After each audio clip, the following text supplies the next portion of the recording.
Bonjour et bienvenue. Voici la lecture du texte qui se nomme « Du personnel à l'impersonnel ».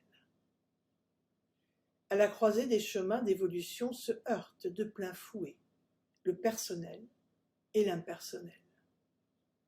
L'attraction forte du personnel entretenu depuis des éons exerce un pouvoir magnétique et rend extrêmement difficile la sortie des ornières caractérisant les voies de l'ego.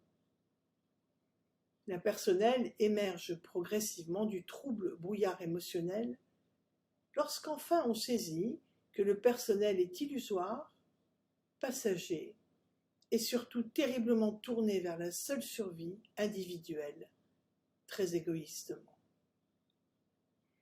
Mais ce fut une étape, et en tant que telle, elle doit être franchie. Comme un intrépide pionnier, ouvrir de nouvelles voies dans ce hallier cérébral où se révèlent tous les possibles, entre vieilles mémoires et visions inspirées.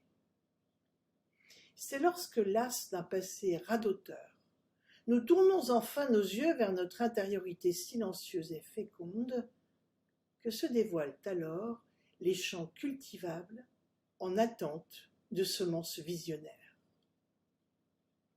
C'est véritablement un binôme, l'humain et le soi, en action de vie, qui s'attelle à installer le meilleur contexte possible pour le développement d'idées novatrices visant à induire les éléments du lumineux plan pour l'humanité.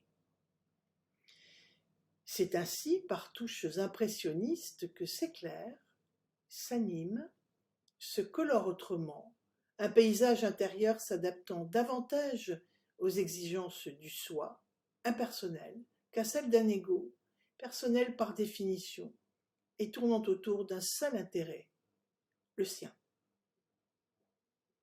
La démarche, comme certains la nomment, serait alors cette distance intérieure à parcourir entre le moi et le soi, facettes d'une même existence, dont l'une brille au firmament de l'éternité et l'autre se perd au dédale d'une souffrance sans fin.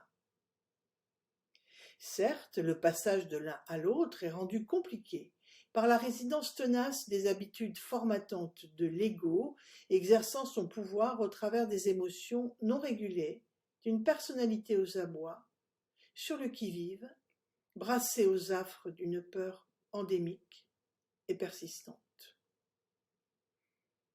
Qu'elle soit de manquer, de perdre le contrôle, c'est toujours d'une forme de mort dont il s'agit.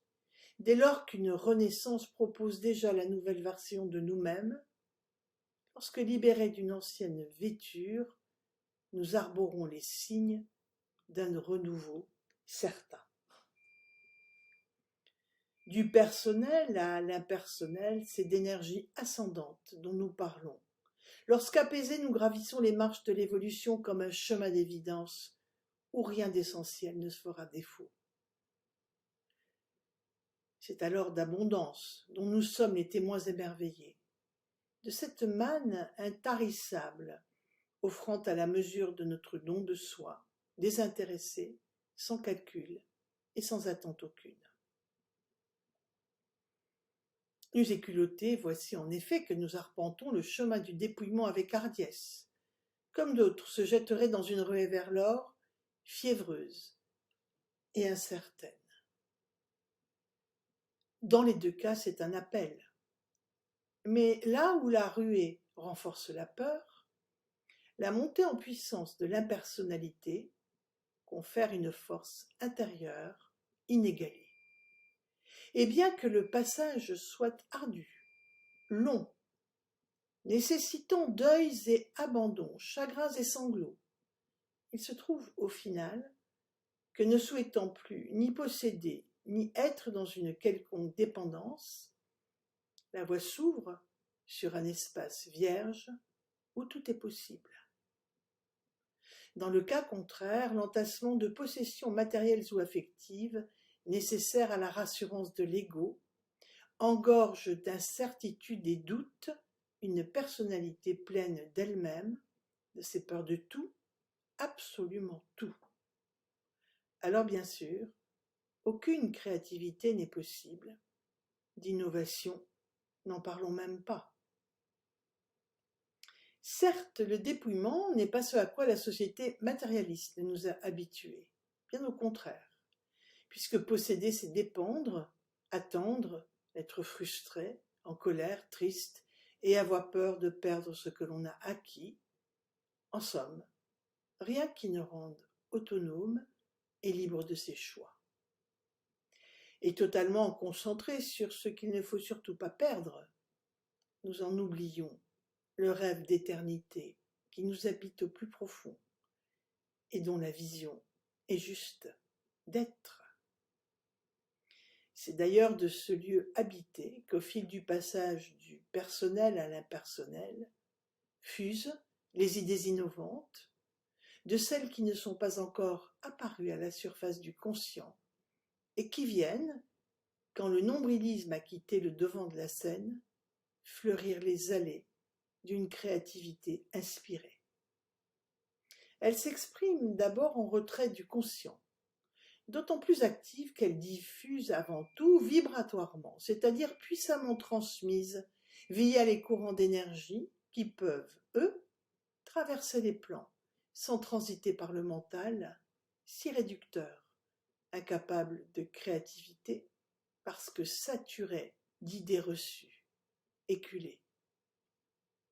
C'est dire encore une fois que l'intéressé lui-même n'est pas au parfum du processus en cours, puisque cela a lieu sur des plans intérieurs avant tout, dans un mouvement d'énergie toujours plus fort et perturbant, transformant les corps subtils du receveur, tandis qu'il sert de diffuseur dans le même temps, toujours sur les plans vibratoires.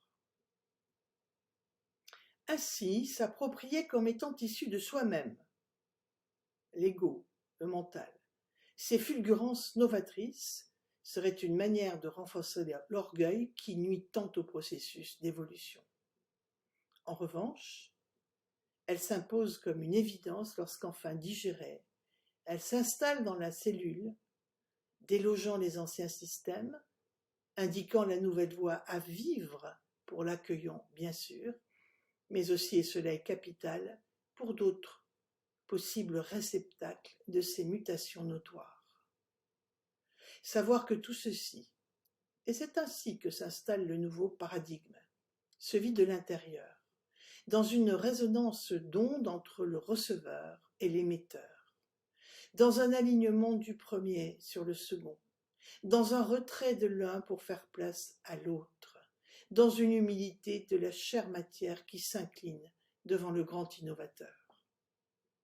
Ceci est action de vie dans un mental devenu silencieux, dans la paix du cœur, au silence de Dieu.